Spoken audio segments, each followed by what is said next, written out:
Good day, everyone. I'm Paski Kayagan, and hello to my fellow smart Catholics who are listening to this talk. And today I will be sharing to you about WWJD. Now, what does WWJD stand for? Way back when I was still a youth volunteer in our parish around the early 2000s, I have met some young people who are also fellow youth volunteers with me who were wearing a wristband with a print WWJD like this. No, and I asked some of them, what is WWJD for you? What does it stand for? And some of them would say, oh, it means walk with Jesus daily, Pasky. Or some of them would say, it means what would Jesus do? Actually, both definitions are meaningful for me. Like, it's so meaningful to think that every step of our way every day as we live our lives is beautiful when we walk with Jesus, no? And it's also good and beautiful to think that whenever we make big or small decisions, we have to throw a question to ourselves. What would Jesus do if he is in our situation? And in my sharing today, I would like to focus more on the latter one. What would Jesus do? And what does this definition of this WWJD meant for having a Jesus-centered life? So in order for us to understand this particular concept, this particular, shall we say, lifestyle, mindset, or spirituality, let us try to see or look at 3 points for us to absorb, to live out the meaning of WWJD. So, first is knowing Jesus, second is prayer and liturgy, and the third one is encountering Jesus with the poor. So, the first one is knowing Jesus. So, why knowing Jesus? So, if we ask ourselves, what would Jesus do if he is in my position, if he is in my situation? It would be hard to think what would Jesus do if we don't know Jesus in the first place. And what should be the basic thing to do to know Jesus? We have to read the Gospels. We have to open our Bibles and we have to get to know who is Jesus. How does Jesus treat the poor? What are the values that Jesus treasures so much? What are his teachings? How can we follow him? Because we cannot answer the question, what would Jesus do, if we don't know anything about Jesus? So, yes, we have to go to the Gospels and let us read his life, his teachings, and see the wonderful things Jesus had done for us in the beautiful books of Matthew, Mark, Luke, and John. And the second one is prayer and liturgy.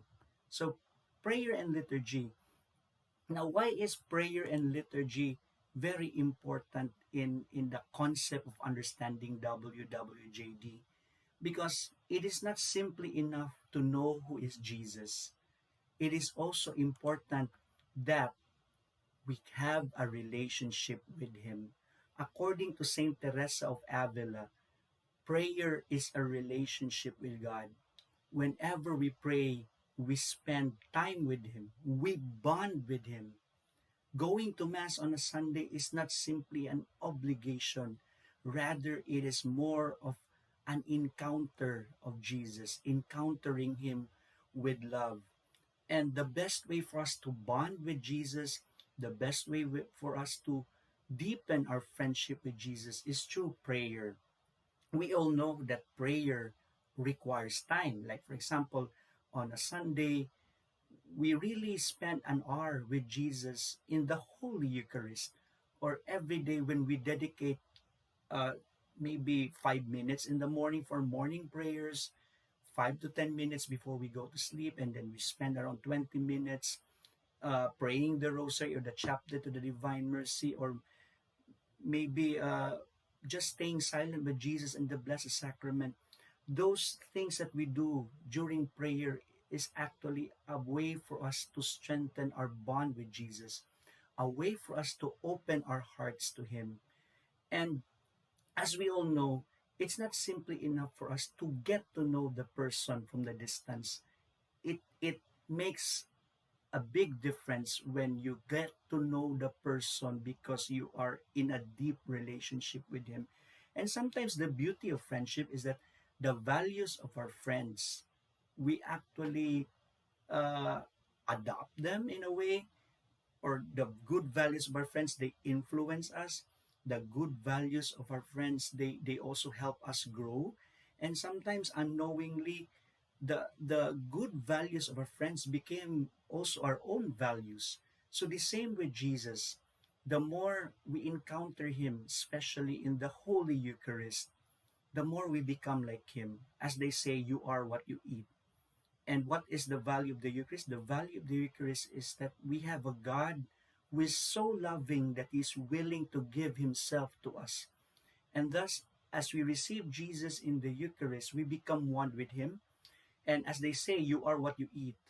So it means the more you receive Jesus through the bread, the more you become like him, loving and selfless. And if we go back to WWJD, what would Jesus do? We will be driven by the values of Christ. We will be driven by his grace. And most of all, we will be driven by his presence in us to think like him, to walk like him, to be compassionate like him. So the third one is encountering Jesus in the poor and the suffering. Because, yes, the Mass is the highest form of prayer. The Mass is our greatest encounter with Jesus. But as what St. James would say, faith without action is dead. Yes, it's true we can encounter Jesus in the Eucharist, but let us also remember that according to Saint Teresa of Calcutta, we can also encounter Jesus in the poor. For Saint Teresa of Calcutta, every poor person, every person who is suffering, every person who is hungry is Jesus in disguise. And I think that is very consistent with what St. Matthew's Gospel tells us when Jesus, or the King in Matthew chapter 25, came to judge all the people of the nations, that whatever you do to the least of my brothers and sisters, as what the King, or as what Jesus said in that parable, you do unto me. So for Mother Teresa, yes, we can encounter Jesus in the Blessed Sacrament. Yes, we can encounter Jesus in the Eucharist, in our own personal prayers, but we can also encounter Jesus in the face of the suffering.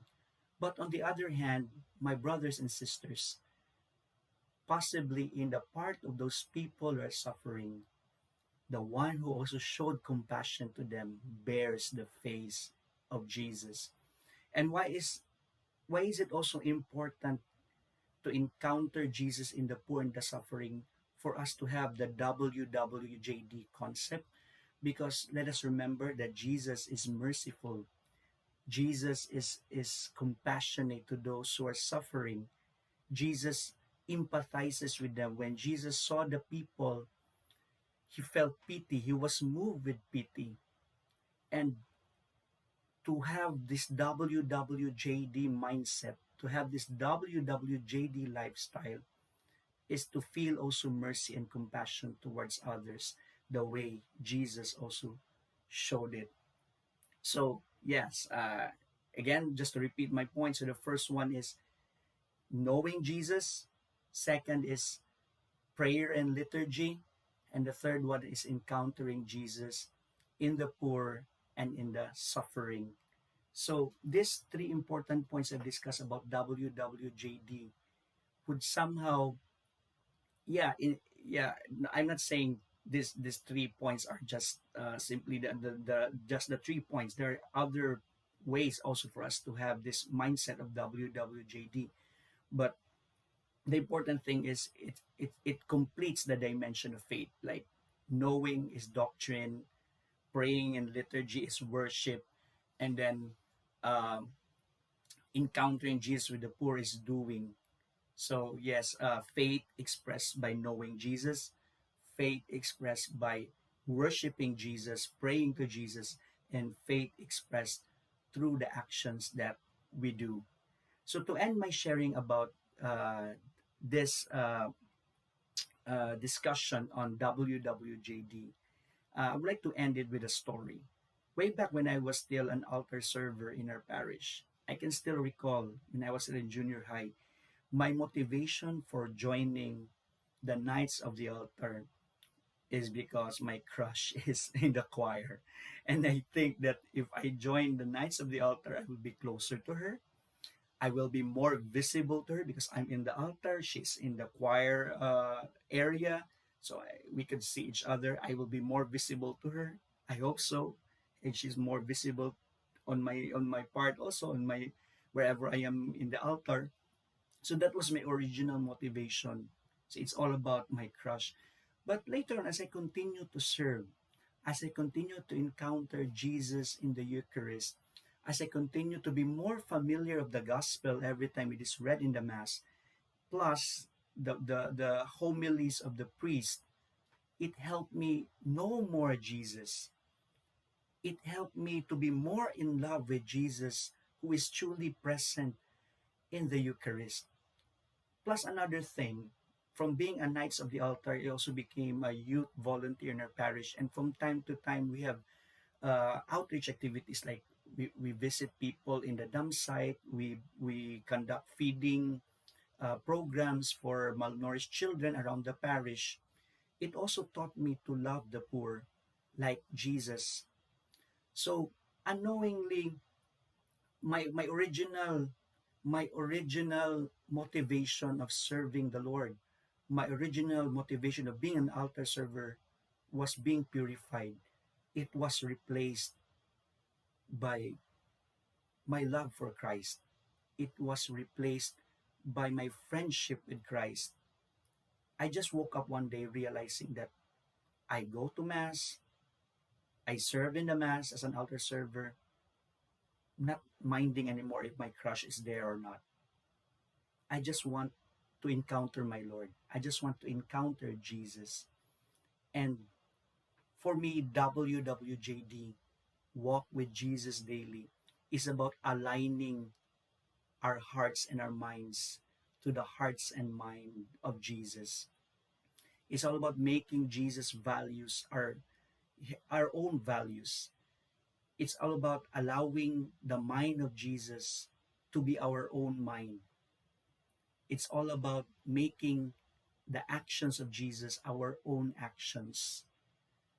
So, yes, the challenge of being Jesus centered person, living a Jesus centered life, is to ask ourselves from time to time, what would Jesus do?